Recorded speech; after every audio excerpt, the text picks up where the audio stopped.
दर्शकों को भी शुभकामनाएं। और मैं पहले से ही बता देता हूं कि आप लोगों को रेड कलर से होली खेलनी है। ग्रीन कलर के लिए साल का इंतजार करेंगे, तो फिर रेड कलर की होली आपको बहुत बहुत मुबारक। जी, इसीलिए मैंने न्यूट्रल कलर पहना हुआ, ना रेड ना green, so it's yellow, so please be cautious.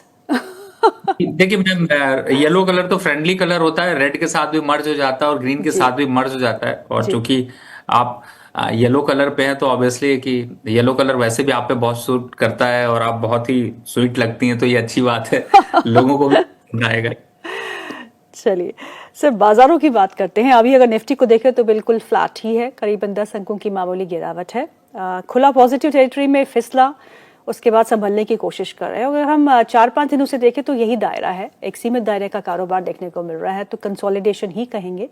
पर इस कंसोलिडेशन के लेवल्स जो आप प्रॉपरली देखते हैं कि उन लेवल्स को होल्ड करना चाहिए या उसके ऊपर टिकने के लिए कौन से ऐसे लेवल्स हैं जिन पे हमको ध्यान रखना होगा कि अगर वहाँ टिकता है या उसके ऊपर जाता है, so then we can say that okay कि टेम्पररी बॉटम बन चुका है, या फिर आपको लगता है कि ये सिर्फ एक रिकवरी है, कंसोलिडेशन उल्टा भी चल सकती है, हो सकता है कि आपको नीचे के लेवल्स भी देखने को मिले। तो आपका जो अभी वेटेज है वो किस तरफ है, बिल्स या बेयर्स?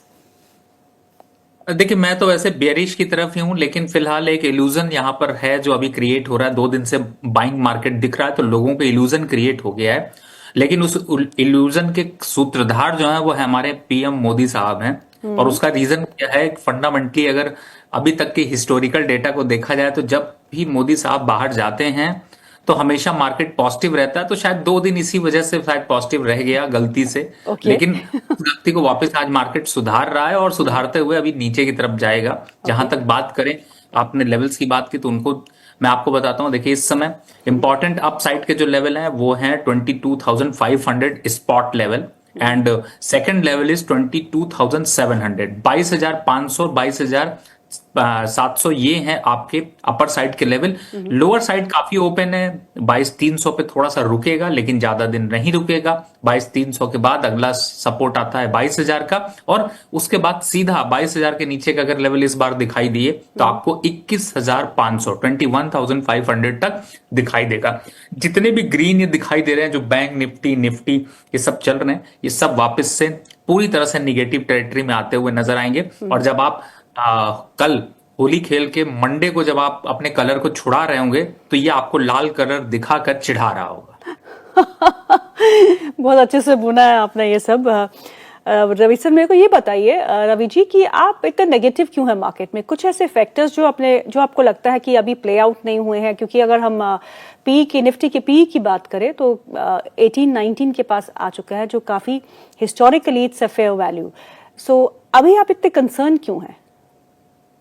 देखिए मैं इन्वेस्टर के साथ हूं। मैं ना तो निगेटिव हूं ना तो पॉजिटिव हूं। मैं एक आईने को लेकर चल रहा हूं, और उस आईने पे जो दिख रहा है वही बताने की कोशिश कर रहा हूं, जिसे शायद और लोग देखने की भी कोशिश कर रहे हैं। बहुत से लोगों को दिखाई दे रहा होगा। एग्जाम्पल के लिए मैं पॉइंट पे आता हूं। आज मैं अगर पॉइंट कंसीडर करता हूं, तो मुझे कोई एक पॉइंट पॉजिटिव दिखाई देता है। जैसे हम प्रॉन्स एंड कॉन्स डिसाइड करते हैं, तो हमें पता चलता है यहां पर 5 पॉइंट निगेटिव हैं और 1 पॉइंट पॉजिटिव है। जी जीतेगा कौन? सीधा सीधा है, आपको जी दिखाई दे रहा है। जी। तो इस समय अगर 5 पॉइंट में निगेटिव की बात करूं, तो सबसे पहला निगेटिव पॉइंट क्या है?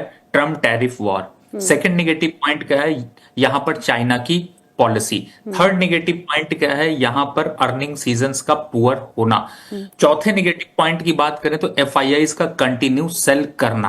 पांचवें निगेटिव पॉइंट की बात करें तो इन्फ्लेशन का बढ़ना। तो मैं अगर नंबर ऑफ इस समय अगर बात करूं, तो मुझे पॉजिटिव क्या है कि हमारे प्रधानमंत्री साहब मॉरिशस गए हैं, तो कुछ पॉजिटिव बात हो जाएगी। तो अब छठा निगेटिव देखते हैं। तो इस समय जो इंटरनेशनल रिसेशन चल रहा है, उसका एक इम्पैक्ट। तो मतलब ओवरऑल नंबर ऑफ निगेटिविटी यहां पर क्रिएट है। तो जी। मैं तो हूं ट्रेंड का फ्रेंड, और मैं आपको कहता हूं सवारी उसी की करिए जो आगे बढ़ रहा है, और जो गिर रहा है उससे रुक कर देखिए। तो इस समय इसीलिए मैं मार्केट में एकदम सीधा सीधा है। अब मेरी बात अगर किसी को समझ में आ रही है तो समझ में आ रही है, नहीं समझ में आ रही तो लड़िए, बढ़िए, बनिए प्रमोटर, बाय करिए स्टॉक को और बढ़िया मजा लीजिए, वो भी आपके सामने है। जी, चलिए अब सवाल जवाब का सिलसिला हम शुरू करते हैं। हमारे फर्स्ट व्यूअर है अरुण कुमार गुप्ता जी। इनके पास कैम्स के शेयर है, CAMS 4500 के लिए है। इन्होंने लॉन्ग टर्म का व्यू रखते हैं, आपसे एडवाइस मांग रहे हैं। देखिए वैसे ये स्टॉक काफी अच्छा है, लेकिन इस समय थोड़ा सा नेगेटिव टेरिटरी में चल रहा है और पुल बैक पे एक बार 3600 तक के लेवल्स देखने को मिल सकते हैं। फिलहाल एक दो वीक के हिसाब से अगर देखें तो बिल्कुल यहां पर अभी वेट कर सकते हैं, थोड़े पुल बैक का और वेट करें, लेकिन अल्टीमेटली नजर बनाकर रखें बिलो 3350 रिस्की जोन हो जाएगा। वहां पर आपको या तो स्टॉप लॉस ट्रिगर कराना पड़ेगा या फिर आपको एक नई स्ट्रैटेजी बनानी पड़ेगी, और उसके लिए आप जागरण बिजनेस को फॉलो कर रहे हैं। गीतू मुझा मैम को खूब परेशान करिए, पूछिए वापस से सवाल। अगला सवाल है सुमित का। ये पूछ रहे हैं इनकी एक्सपोजर जो है वो जेएसडब्ल्यू एनर्जी में है और जेएसडब्ल्यू इंफ्रा में है। जेएसडब्ल्यू एनर्जी का खरीद का प्राइस है 480 और जेएसडब्ल्यू इंफ्रा में 250 का। दोनों ही स्टॉक्स पे आपकी रणनीति? देखिए दोनों को अगर मैं दौड़ाने की कोशिश करूं तो मुझे जेएसडब्ल्यू इंफ्रा ज्यादा तेज दौड़ता हुआ नजर आता है, और ये जल्दी आपको 290 295 तक के लेवल दिखा सकता है। जहां तक जेएसडब्ल्यू एनर्जी की बात करें, उसकी एनर्जी यहां पर थोड़ी डाउन है, और अगर डाउन है तो मैं कहूंगा कि आप थोड़ा सा यहां पर बच कर रहे हैं। तो फिलहाल जेएसडब्ल्यू इंफ्रा पे थोड़ी क्वांटिटी बढ़ा लें, एवरेज बढ़ा लें, 295 का टारगेट है, स्टॉप लॉस 255 का लेकर चलें। मुझे लगता है जेएसडब्ल्यू एनर्जी पे अभी वेट एंड वॉच करें, अपनी पोजीशन को अभी यहां पर इंक्रीज मत करिए। जी, राजेश बंसल जी का सवाल है माफ कीजिएगा। वो आपको हैप्पी होली विश कर रहे हैं और पूछ रहे हैं कि जेंसोल इंजीनियरिंग में अब क्या करना चाहिए। जेंसोल इंजीनियरिंग का तो अलग ही कहानी है। 75% stock is down from its peak. आज भी 5% के लोअर सर्किट पे है, क्योंकि आज बोर्ड की बैठक भी है जहां फंड रेजिंग प्लान्स पे बात की जाएगी। तो इनका एक्सपोजर मुझे लगता है जेंसोल में है। अब 75% नीचे भी आ गया। अब आप क्या राय देंगे रवि? देखिए मैम, अगर इन्होंने बाय का लेवल दिया होता तो मुझे समझ में आता कि आप 75% पे कहाँ आप फंसे हैं, नीचे फंसे हैं, ऊपर फंसे हैं, बीच में फंसे हैं, तो शायद ज्यादा अच्छा होता। लेकिन मेरा एक ही सजेशन है, प्रमोटर मत बनिए। प्रमोटर भी हाथ पैर जोड़ जोड़ के इधर उधर भाग रहे हैं। बेटर है यहां इस स्टॉक से निकलिए, और अभी थोड़ा सा इसकी जगह पे जेंटेक ले लीजिए, वो शायद ज्यादा अच्छा है। और नहीं तो फिलहाल अभी वैसे भी आईटी काउंटर से तो अगले 3-4 महीने तक के लिए पोर्टफोलियो खाली करने में ज्यादा समझदारी है। ऐसा क्यों? देखिए पूरी तरह से इस समय आईटी काउंटर जो है वो निगेटिव टेरिटरी में ट्रेड हो रहे हैं, और यहां से अगर कोई पुल बैक आता है तो खतरा और बढ़ेगा। जो बड़ी दिग्गज कंपनी है, चाहे आप यहां पर टीसीएस, विप्रो, टेक महिंद्रा, इन सब की बात करें तो इनमें अभी कम से कम 10 से 15% का करेक्शन दिखाई दे सकता है। और जो करेक्शन है वो जब सिलसिलेवार तरीके से जब शुरू होगा तो फिर थोड़ा ज्यादा बड़ा नजर आ सकता है, और कहीं ना कहीं से फंडामेंटल में अभी अर्निंग सीजन्स का इंपैक्ट होगा। दूसरा, ट्रम्प टैरिफ की वजह से भी कई कंपनियों को इंपैक्ट पड़ रहा है, तो मुझे लगता है रुपी का भी एक इंपैक्ट पड़ेगा। तो ओवरऑल यहां पर आईटी सेक्टर से भी दूर रहना चाहिए। रिसेशन का टाइम आईटी सेक्टर के लिए काफी भारी है। करेक्ट। ज्ञानचंद जी का सवाल है और इस पूछ रहे हैं कि सर एबीबी में निवेश करना सही रहेगा क्या? ये एक गुड इन्वेस्टमेंट हो सकती है लॉन्ग टर्म के लिए? देखिए वैसे एबीबी स्टॉक अच्छा है, लेकिन मुझे ऐसा लगता है कि 4800 के आसपास बाय करने पे रिस्क रिवॉर्ड रेशियो ज्यादा बेहतर होगा, रिटर्न्स आपको ज्यादा मिलेंगे। मार्केट में कोई ट्रेन छूटी नहीं जा रही, बाय के लिए सेल के लिए जरूर छूट रही है। तो फिलहाल खूब आराम से पेशेंसली अभी होली एंजॉय करिए, घर वालों के लिए मिठाई लेके जाइए, कपड़े उपड़े खरीदिए, थोड़ा एंजॉय करिए। एबीपी को खरीदेंगे 4800 पे, यही मान लीजिएगा मैं नीचे खरीद रहा हूं इसलिए थोड़े खर्चे कर रहा हूं। जी, इन्हीं का एक और सवाल है। सर आप एक कंपनी सजेस्ट कर दीजिए जो मैं करंट प्राइस पे खरीद सकता हूं। सर लिस्ट मेरी बहुत लंबी है, लेकिन मैं आपको आपकी हिसाब से अगर बताता हूं तो इस समय जो मुझे फार्मा सेक्टर पे लॉरिस लैब अच्छा लग रहा है, और अगर दूसरा देखते हैं तो सिप्ला अच्छा लग रहा है, तीसरा सन फार्मा अच्छा लग रहा है। अगर इतने महंगे शेयर की तरफ नहीं जाना है, छोटे पीएसयूज की तरफ जाना है, डिविडेंड लेना है, तो मुझे यहां पर वेदांता बहुत अच्छा लग रहा है, वीडीएल जिसमें कि अच्छा मोमेंटम बन सकता है, आईओसी बहुत अच्छे रेट पर मिल रहा है, गेल बहुत अच्छे रेट पर मिल रहा है। तो 6 शेयर तो मैंने वैसे ही बता दिए इन सब पे। लेकिन इंपॉर्टेंट ये है कि आपको तुरंत जाकर के सीधे ना स्विमिंग पूल की तरह कूद नहीं जाना है, आपको सिर्फ और सिर्फ यहां पर 25% 30% ही निवेश करना है। बाकी थोड़े बहुत नीचे लेवल्स अगर करेक्ट होंगे तो और बढ़ेंगे, लेकिन स्ट्रैटेजिकली चलिए। अब वो जमाना गया कि आप सीधे जाके कूद जाते थे और मजा आ जाता था, नीचे पत्थर है, ध्यान रखिए। जी, रहमत का सवाल है और सवाल है मद्रास फर्टिलाइजर्स पे। उनके पास मद्रास फर्टिलाइजर के शेयर है जो उन्होंने 120 रुपए में खरीदे हैं, यानी कि पर शेयर वैल्यू। जानना चाहते हैं आप क्या करना चाहिए? देखिए फर्टिलाइजर स्टॉक्स वैसे सीजनल रहते हैं, और क्योंकि आपने बहुत ऊपरी लेवल पर खरीदा है, मैं कहूंगा कि एक 65 का स्टॉप लॉस डाल लीजिए। और अगर क्योंकि 70 रुपए का स्टॉक मुझे यहाँ पर फर्टिलाइजर सेगमेंट में कुछ नजर नहीं आता, लेकिन अगर एनएफएल पे आप सवारी कर लेंगे तो वो ज्यादा अच्छा है। जी, टेकपाल भाटिया जी का सवाल है, और सवाल है जश इंजीनियरिंग पे और शिवालिक बाई मेटा पे, दोनों स्टॉक्स अगर आप ट्रैक करते हो। देखिए पहली बात है कि इस समय अगर मैं इंजीनियरिंग स्टॉक को देखता हूं तो मैं तो कहता हूं कि इंजीनियरिंग स्टॉक को तो बिल्कुल, और प्रोसेसिंग इंडस्ट्रीज के स्टॉक से तो दूरी बनाकर रखिए। लेकिन फिलहाल आपने अगर लेवल दिया होता तो सर बहुत अच्छा होता। अगर आप परचेस करने की सोच रहे हैं तो दोनों ही स्टॉक्स में अभी डाउनवर्ड ट्रेंड चल रहा है, और कम से कम 15 से 16% गिरेगा। फिर से मैं बोल रहा हूं, मैं जब ऐसा बोलता हूं तो लोग कई बार कहते हैं गलत बोल गए, 5% होगा। नहीं, 15 से 16% की गिरावट अभी और दिख सकती है, तो प्लीज बच कर रही है। जी, दीपक का सवाल है, वो पूछ रहे हैं उनके पास इंडियन साउथ इंडियन बैंक के शेयर्स है, वो होल्ड कर रहे हैं। मार्केट प्राइस जिस पे खरीदा है उन्होंने शेयर प्राइस वो 32 रुपीज का है, मुझे क्या करना चाहिए सर? देखिए साउथ इंडियन बैंक वैसे तो बहुत डिफेंसिव स्टॉक है, थोड़ा बहुत ही गिरता बढ़ता रहता है, लेकिन फिलहाल इस समय के मार्केट के लिए काफी अच्छा है। और मुझे ऐसा लगता है कि अगर थोड़ा यहाँ पर आप एवरेज कर पाए, 21-22 के लेवल मिलेंगे तो आप एवरेज जरूर कर लीजिएगा। आपका प्राइस नीचे आ जाएगा और आपको निकलने में मदद करेगा। लेकिन जो एवरेज करना है वो पिछली जो क्वांटिटी खरीदी, जो आपने 32 पे खरीदी, उसका सिर्फ 30%। 100 शेयर खरीदे थे तो 30 ही शेयर खरीदेगा, 1000 खरीदा था तो 300 शेयर खरीदेगा। जी, नारायण मालपानी जी का सवाल है अडानी पावर पे, वो पूछते हैं कि उनके पास अडानी पावर के शेयर है, उन्होंने प्रति शेयर 525 रुपीज पे खरीदे हैं ये शेयर, और उनके पास सोम डिस्टिलरी के शेयर हैं एट द रेट ऑफ 125। जानना चाहते हैं दोनों ही स्टॉक्स आपको कैसे लगते हैं? देखिए अदानी पावर नो डाउट अच्छा है, 535 और 540 के भाव आ जाएंगे और उन लेवल्स पर आता है तो एक बार प्रॉफिट बुक करने के लिए जरूर ध्यान रखिएगा। अभी थोड़ा सा पुल बैक आएगा, कोशिश करिए 535 के आसपास आता तो बुक ही कर लीजिए। दोबारा 480 आएगा तो खरीद लीजिएगा। रोलर कोस्टर राइड दिखाता है।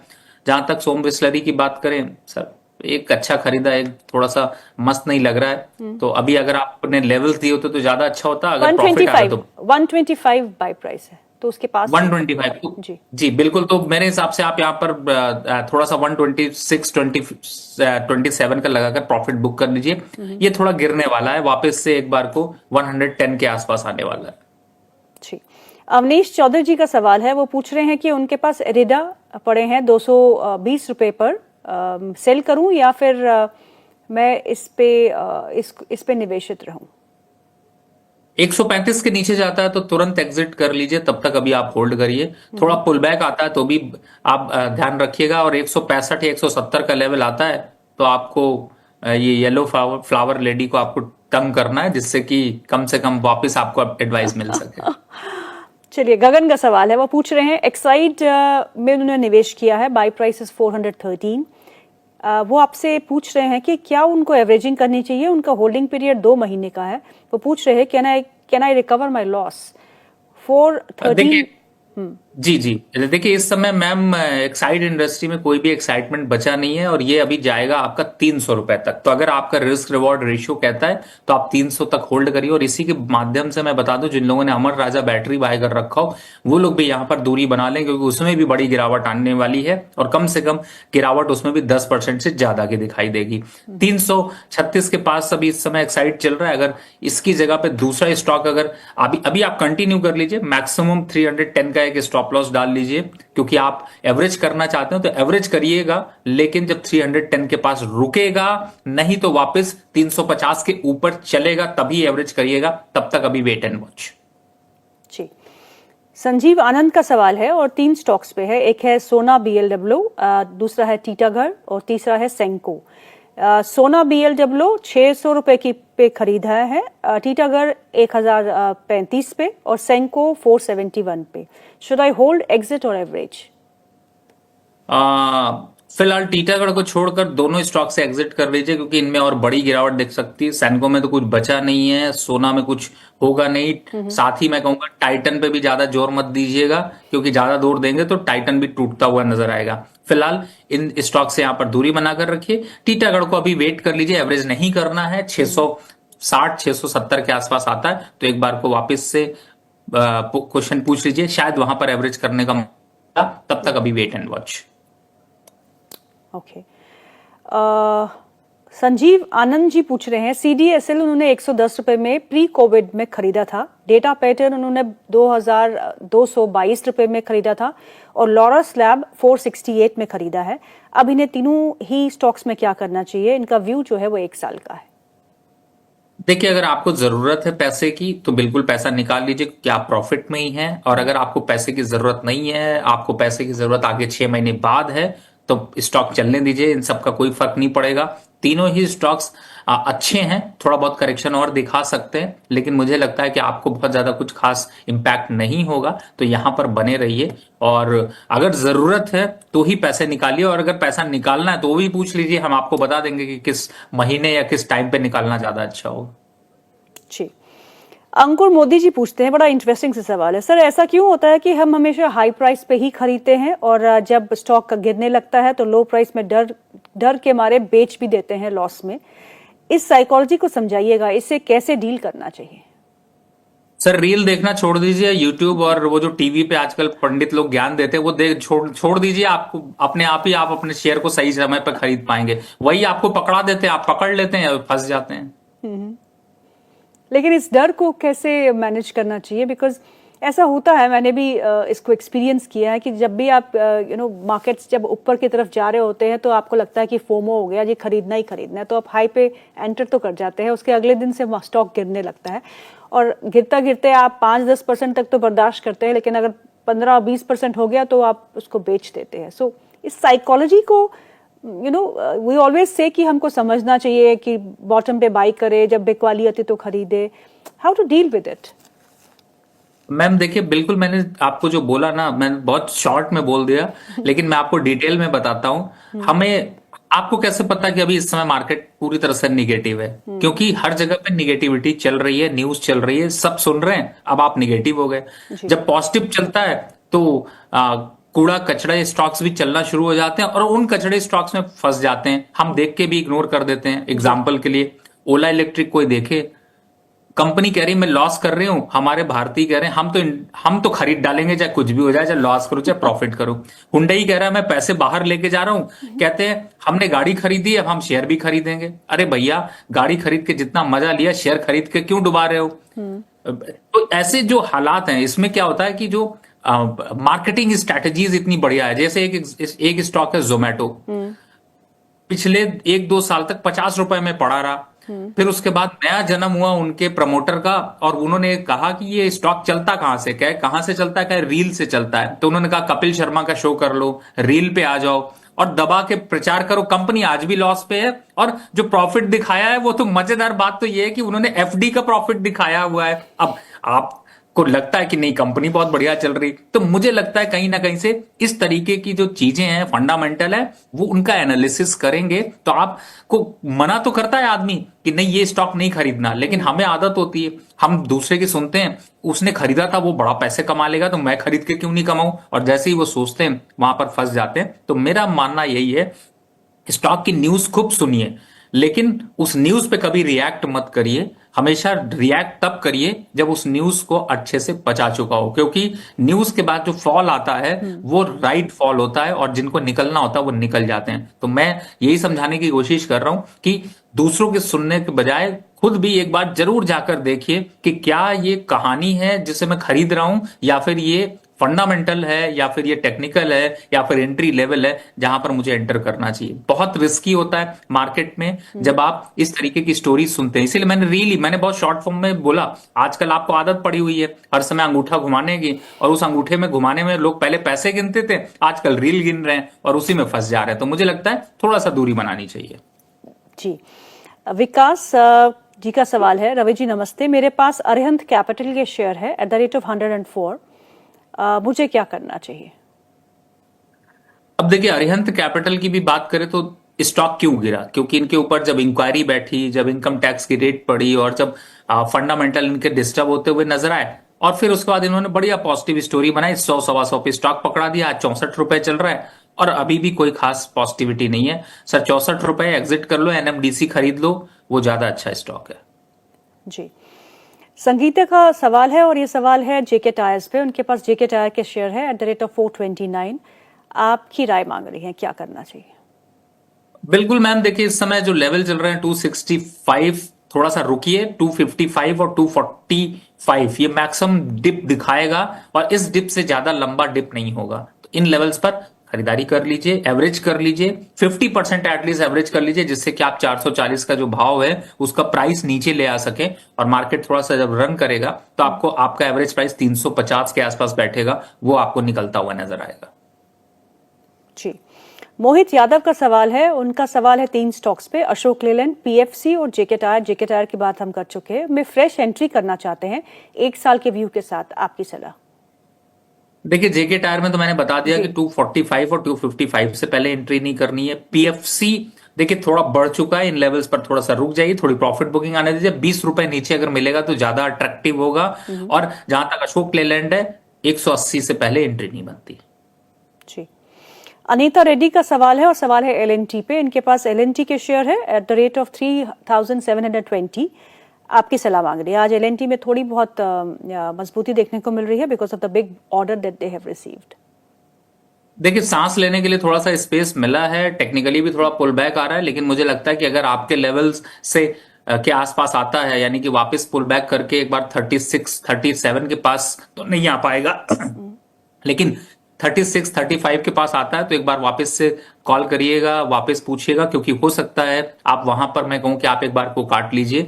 इन लेवल्स पर अभी वेट करिए। 800 और 3000 से पहले एवरेज करना नहीं बनता, तो किसी की सुनिएगा नहीं, जल्दबाजी में एवरेज मत करिएगा। जी, रिंकू का सवाल है एनटीपीसी पे। उनके पास एनटीपीसी के शेयर है, खरीद का प्राइस है 345 पर शेयर। अब क्या करना चाहिए? इंतजार करिए सर, 335 के 30 के पास चल ही रहा है, बहुत ज्यादा कुछ आपको लॉस नहीं है। हाँ, अगर थोड़ा डिप आता है 325 के आसपास मिलता है तो एवरेज जरूर कर लीजिएगा। नीचे आ जाएगा फिर आप निकल जाएंगे 355 360 बहुत आसानी से आ जाएगा। जी, मोहम्मद नजीर अली का सवाल है और सवाल है गेल पे। उनके पास गेल के शेयर्स है, खरीद प्राइस 205। जानना चाहते हैं कि क्या करना चाहिए। उनका इन्वेस्टमेंट होराइजन जो है वो 3 साल का है। बिल्कुल सर, एसआईपी के तरीके से इस जो 1659 आ रहा है, वैसे 159 जो ये इस समय दिखाई दे रहा है, ये गिरावट के साथ में डिविडेंड भी इसने दिया है, जिसकी वजह से इसका प्राइस नीचे, तो आपको डिविडेंड भी आया। लेकिन मुझे लगता है कोई बात नहीं, आप यहां पर जो मोटा माल अंदर हो जाए उसको भूल जाना चाहिए। लेकिन फिलहाल अभी के हिसाब से यहाँ पे थोड़ा सा एवरेज करते रहिए और एसआईपी के तरीके से इन्वेस्टमेंट करते रहिए। ये आपके रिटायरमेंट और आपके भाग्य को बदलता हुआ नजर आएगा। स्टॉक बहुत अच्छा है। जी, सेजल राउत का सवाल है कोल इंडिया पे। इनके पास कोल इंडिया के शेयर है, खरीद का प्राइस है 436 पर शेयर। लॉन्ग टर्म व्यू रखती हैं, आपकी सलाह? 350 और 365 के बीच में वापस से इसकी खरीदारी थोड़ा कर लीजिएगा। अभी थोड़ा सा पुल बैक करके चल चुका है, इसलिए रुकिए, बीच में देखते रहिए, लेकिन डिप मिले तो छोड़िएगा नहीं और स्टॉक को पे बने रहिए। डिविडेंड ये भी बहुत अच्छा देता है, तो साल का डिविडेंड का भी मजा लेते रहिए। जी, रवि जी हमको ये बता दीजिए अब हमें लेना क्या है? नाम नहीं लिखा इन्होंने। अभी मैंने 6 स्टॉक्स बोले थे, मैं रिपीट नहीं करूंगा क्योंकि मैं चाहूंगा कि आप पीछे इसको रिवाइंड करके देखिए, जिससे कि आप पूरा पूरा प्रोग्राम देखिए। 6 स्टॉक्स मैंने अभी करीब रिकमेंड किए थे, तो उनको आप फॉलो कर सकते हैं। जी, एक और सवाल है, नाम नहीं दिया। मोयल में इनका इन्वेस्टमेंट है, MOIL, और 405 रुपए के भाव पे इनकी खरीद है। आपसे जानना चाहते हैं मुझे क्या करना चाहिए? वेट कर लीजिए सर, 280 के पास आसपास अगर मिलता है तो घबराइएगा नहीं। ये स्टॉक बहुत तेजी से गिरता भी है और बहुत तेजी से खींच भी लेता है लेवल्स को, तो यहां पर बने रहिए सर, घबराने की जरूरत नहीं है। ओके, विकी सिंह का सवाल है और ये सवाल है 2 स्टॉक्स पे। एक है प्रोटीन ई और दूसरा है bank of Baroda, BOB। BOB के purchase price is 233 and protein E, I don't know which stock he is talking about. जी, protein E govern. Okay, protein E government. Okay, तो इनका परचेज प्राइस है 1470। दोनों ही स्टॉक्स पे आपकी राय? देखिए फिलहाल तो दोनों ही स्टॉक अच्छे हैं और मैं कहूंगा कि अभी आप फिलहाल यहाँ पर अभी कंटिन्यू करिए, घबराने की जरूरत नहीं है। बैंक ऑफ बड़ौदा 180 196 के बीच में आता है, तो यहाँ पर एवरेज कर लीजिए। लेकिन अभी प्रोटीन ई गवर्नमेंट में अभी एवरेज मत करिएगा, थोड़ा सा वेट करिए, प्रॉफिट और बढ़ने दीजिए। और मुझे ऐसा लगता है कि पुल बैक में थोड़ा और तेजी से यहाँ पर रैली आती हुई नजर आएगी। ये जो पीएससीज में हम थोड़ा बहुत रिकवरी देख रहे हैं, चाहे वो डिफेंस सेक्टर से हो, चाहे रेलवे से हो, चाहे यूटिलिटीज से हो, चाहे कैपिटल गुड्स से हो, चाहे बैंकिंग से हो, इज इट शॉर्ट लिव्ड? देखिए, ये एक बॉटम आउटिंग फेस है, तो थोड़ा सा यहाँ पर एक बार को बॉटम बन रहा है, लेकिन ये बॉटम बनने के बाद भी अभी डिप मारेगा। तो जो रीसेंट खरीदारी है, समझदारी उसमें है कि छोटा मोटा प्रॉफिट बुक करते रहे, अपने एवरेज को थोड़ा खींचने के लिए भी काम आएगा। लेकिन बहुत बड़ी रैली अभी आने वाली है ऐसा कुछ यहाँ पर अभी दिखाई नहीं दे रहा, थोड़ा टाइम लगेगा। और मेच्योरिटी में भी कम से कम मार्केट जिस हिसाब से 6 महीने से गिर रही है, तो 2-3 महीने कंसोलिडेट करने के बाद ही बढ़ेगी। अगर कोई शेयर इस बीच में बढ़ जाता है तो तुरंत एग्जिट होना चाहिए, क्योंकि वो रिस्की होगा। वैसे भी मैम, आज आपने रैपिड फायर की तरीके से क्वेश्चन पूछ रही हैं। क्योंकि रैपिड फायर की तरह से क्वेश्चंस आ भी रहे हैं, so I don't want to miss out, क्योंकि आपका टाइम भी बड़ा मुश्किल से मिलता है। अभय बहरी आई डोंट नो, अभय जी का सवाल है, ये पूछ रहे थे। जमाना ऑटो 900 शेयर्स एट 107, और कैनरा बैंक उनके पास है 430 शेयर्स एट 99 रुपीज 82 पैसा। सो क्या करना है? देखिए, सबसे पहले जमुना ऑटो पे बता दें तो देखिए, वैसे स्ट्रांग फंडामेंटल है इस स्टॉक के, लेकिन थोड़ा सा बुरे दौर में यहाँ पर गुजर रहा है, और इसी वजह से ये रुकावट के दौर पे है। जमुना ऑटो से निकल करके आप ऑटो इंडस्ट्री से थोड़ा सा दूरी बना लीजिए। अगर बनाना भी है तो यहाँ पर टायर इंडस्ट्री में रह सकते हैं सिर्फ एक, यानी कि या तो आप अपोलो टायर पे जाइए या फिर आप जेके टायर पे जाइए, लेकिन वहां से हटना पड़ेगा। लेकिन अगर आप 71 रुपए पे ही आप कोई शेयर पे स्विच करना चाहते हो तो एनएचपीसी आपके लिए ज्यादा अच्छा ऑप्शन है, जो कि वापस से 100 रुपए की दिशा में बढ़ सकता है, वहां पर जा सकते हैं। और इस समय अगर देखा जाए तो स्टॉक्स में थोड़ा सा ऑटो सेक्टर के स्टॉक से अभी फिलहाल आने वाले 2 महीने तक थोड़ी दूरी बनाकर रखनी चाहिए। जी, अवधेश ठाकुर का सवाल है, और इस सवाल है मोरपन लैब पे। इनके पास मोरपन लैब के शेयर्स है, 50 रुपए के भाव पे खरीदे हैं, 6 महीने तक होल्ड कर सकते हैं, आपकी राय मांग रहे हैं। अब बिल्कुल सर, अभी होल्ड करके रखिए। एवरेज करने के लिए 4238, ये 2 लेवल्स का ध्यान रखिएगा, होल्ड करके रखिए, कोई प्रॉब्लम नहीं है। तो रवि जी, इस समय आप लार्ज कैप्स पे ज्यादा जोर दे रहे हैं या फिर मिड कैप्स और स्मॉल कैप्स भी सिलेक्टिवली आपको अच्छे लगते हैं?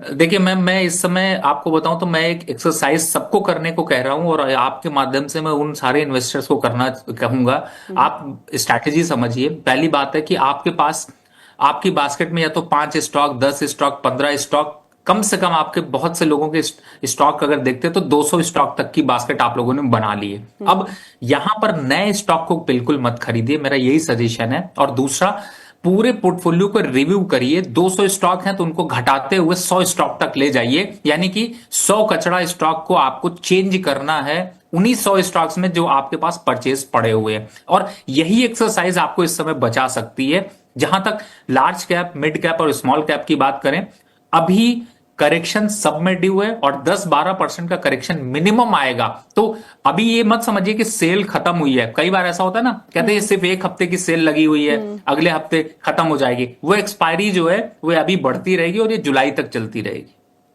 ओके, एक आखिरी सवाल ले लेती हूँ। शिवानी सोनी का सवाल है। नमस्ते सर एंड मैम, मेरे पास 10 लाख रुपए हैं इन्वेस्टमेंट के लिए, जिसमें से 1.5 लाख रुपए मैं इन्वेस्ट कर चुकी हूँ, और रवि सर के सुझाए हुए शेयरों में ही इन्वेस्ट किया है। IOC, NTPC, GAIL, Coal India, Bank of Baroda, Canara Bank, JK Tyre, 3% gain में हूँ। अब सवाल क्या है मुझे समझ नहीं आया। इनके पास बाकी बचा हुआ 8.5 लाख रुपए है, आप फिर बता दीजिए कहाँ निवेश करें। अब मैम 3 महीने के लिए अभी उसको एफडी पे डाल के रखिए, और 3 महीने का सिर्फ एफडी का इंटरेस्ट लीजिए। बाकी स्टॉक्स में जितना निवेश है अभी उसको मत बढ़ाइए। तो शिवानी जी, आपको एफडी में पैसा डालने की राय दे रहे हैं, और वो राय दे रहे हैं जो पहले इक्विटीज की बात किया करते थे, बट ये आपको सतर्क करना चाहते हैं कि he is very cautious on the markets right now. So Ravi ji, इस कॉशियस अप्रोच को हमको 3 महीने 4 महीने और झेलना है, राइट? जी बिल्कुल। देखिए, स्टॉक इस जो मैंने बताई एक्सरसाइज मैम, अगर वो एक्सरसाइज करेंगे तो आपके लिए वो 3 महीने भारी नहीं होंगे। लेकिन अगर आप सीधे बस आपने देखा स्विमिंग पूल और गहराई बिना नापे कूद गए तो फिर वो बहुत भारी पड़ेगा। लेकिन अगर किसी स्टॉक में 50-60% नुकसान हो चुका है तो उसको बेचना इस समय सही होगा क्या?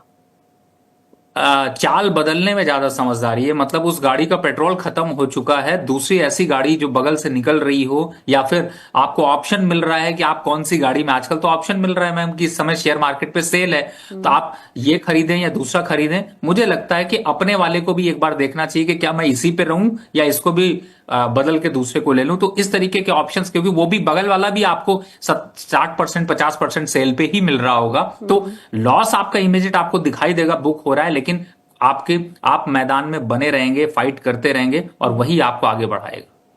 जी रवि जी, बहुत बहुत शुक्रिया आज हमें टाइम देने के लिए। Thank you so much for coming and joining us on this show. तो प्रोग्राम को यहीं समाप्त करते हैं। तो आपको तो रवि जी की राय मिली ही चुकी होगी कि आप थोड़ा कॉशियस अप्रोच के साथ इस मार्केट को अभी अप्रोच करिएगा, क्योंकि हो सकता है कि करेक्शन जो है वो थोड़ी गहरा जाए। हालांकि अभी इन शॉर्ट टर्म एक कंसोलिडेशन मार्केट में देखने को मिल रही है।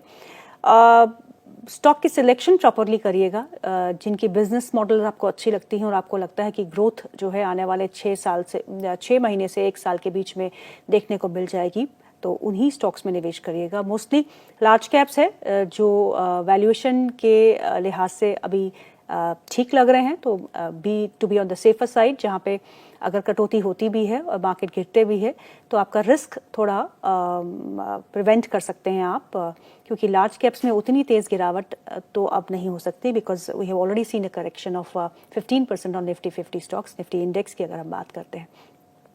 पर मिड कैप और स्मॉल कैप स्पेस में वेरी कॉशियसली, वेरी सिलेक्टिवली आपको शेयर खरीदने होंगे। बिजनेस को पढ़िएगा, फाइनेंशियल एनालिस्ट से पूछिएगा, तभी कोई राय बनाइएगा और खरीदारी करिएगा। बट म्यूचुअल फंड्स में आप SIP के जरिए जो है वो अपना निवेश कर सकते हैं, as have been recommended by the analyst जिनसे हम बातचीत आज कर चुके थे। आपकी स्क्रीन पे QR कोड, जिसे स्कैन करके हमारा व्हाट्सएप चैनल के साथ भी आप जुड़ सकते हैं। आप प्लीज़ अपने सजेशंस, अपने कमेंट्स, अपने क्वेश्चंस कमेंट सेक्शन में पोस्ट करते रहिएगा, हमें बहुत अच्छा लगता है। और आप के जितने भी सवाल हैं उनको हम एड्रेस करने की कोशिश करेंगे ज़रूर से ज़रूर, आपको डिसीजन मेकिंग में हेल्प भी करेंगे। So thank you so much for watching and keep watching Jagran business.